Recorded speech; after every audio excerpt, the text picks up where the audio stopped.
Hello everyone, happy new year. সবার new ইয়ারের প্রথম দিনটি কেমন কেটেছে আমাকে অবশ্যই কমেন্ট করে জানাবে। আর আমিও তোমাদের সাথে শেয়ার করছি আমার নিউ ইয়ারের ফার্স্ট ডেটা কেমন গিয়েছিল। So welcome back to another new blog. 31st নাইটে আমি জাস্ট 12টা বাজার 15 মিনিটস আগে উঠছি ছাদে, এবং উঠে দেখি পুরো আকাশ লাল হয়ে গেছে, এত পরিমাণের বাজি ফুটাচ্ছিল।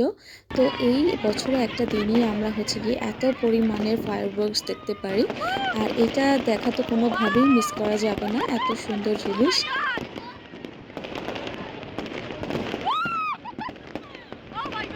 সো পরদিন জানুয়ারি 1 তারিখে আমার অফ ডে ছিল।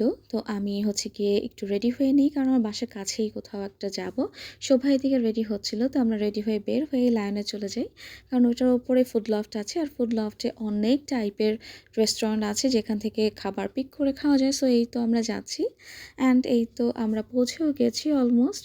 তো এখানে গিয়ে আমি প্রথমে দেখছিলাম যে কি করা যায়, কি খাওয়া যায়। প্রথমে আমরা একটু ছবি টবি তুলে নিলাম, অ্যান্ড সবগুলো মেনু খুব সুন্দর করে আমরা ঘুরে ঘুরে দেখছিলাম। এখানে ওয়াফল আছে, কিয়োমি আছে, কুদোস আছে। কুদোস তো আমার ফেভারিট একটা প্লেস, আমি সবসময় গিয়ে খাই। অ্যান্ড দেন তান্দুরি বাইটস আছে, অ্যান্ড সো মোর। তো দেখলাম কিয়োমিতে এবার নতুন করে জাংকুকের ছবি দেওয়া হয়েছে। তো যাই হোক, আমরা কিয়োমি থেকে তাদের মিট বলটা অর্ডার করেছিলাম, আর এই মিট বলটা আমাদের পড়েছিল 280 টাকা। অ্যান্ড এটা আমরা প্রথমে যখন খাচ্ছিলাম, ফার্স্ট একটু ভালোই লেগেছিল, কিন্তু সসের পরিমাণটা আমার কাছে অনেক বেশি লেগেছে, এবং শোভার কাছেও। আর চিকেনটা ওপরে ছিল, অ্যান্ড নাচোসই ছিল, অতিরিক্ত পরিমাণের নাচোস ছিল, অ্যান্ড ফ্রেঞ্চ ফ্রাই ছিল। কেন যায় না, আমার কাছে কেন যায় না, প্রাইস অনুযায়ী এই জিনিসটা ততটা ওয়ার্থ ইট লাগলো না। এনিওয়েজ, এমনিতে খাবারের টেস্ট ভালোই ছিল।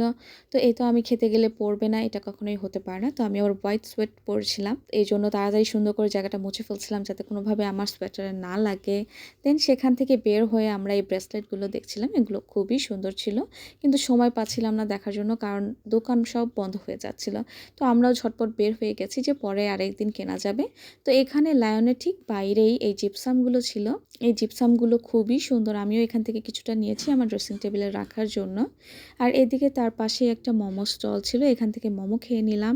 এই চিকেন মোমোগুলো খুবই মজা ছিল। এরপরে সুপার শপে গিয়ে কিছু কেনাকাটা করলাম, অ্যান্ড আনফর্চুনেটলি আমার যে ব্র্যান্ডটা পছন্দ সেই ব্র্যান্ডের নুডলসটা ছিল না। তো যাই হোক, এরপরে আমরা অন্য একটা ব্র্যান্ড নিয়ে সেকেন্ড ফ্লোরে চলে আসি মিস্টার বেকারে, কারণ এখান থেকে আমরা পেস্ট্রি খাবো। কিন্তু এখানে এসে দেখি কোনো পেস্ট্রি নাই, সব শেষ হয়ে গেছে। আমি আর শোভা কয়েকটা পেস্ট্রি পেয়েছি, অ্যান্ড সেখান থেকেই আমরা একটা চুজ করে নিয়েছি খাওয়ার জন্য। সো এই ছিল আজকের ব্লগ, দেখা হচ্ছে নেক্সট ব্লগে। Bye bye.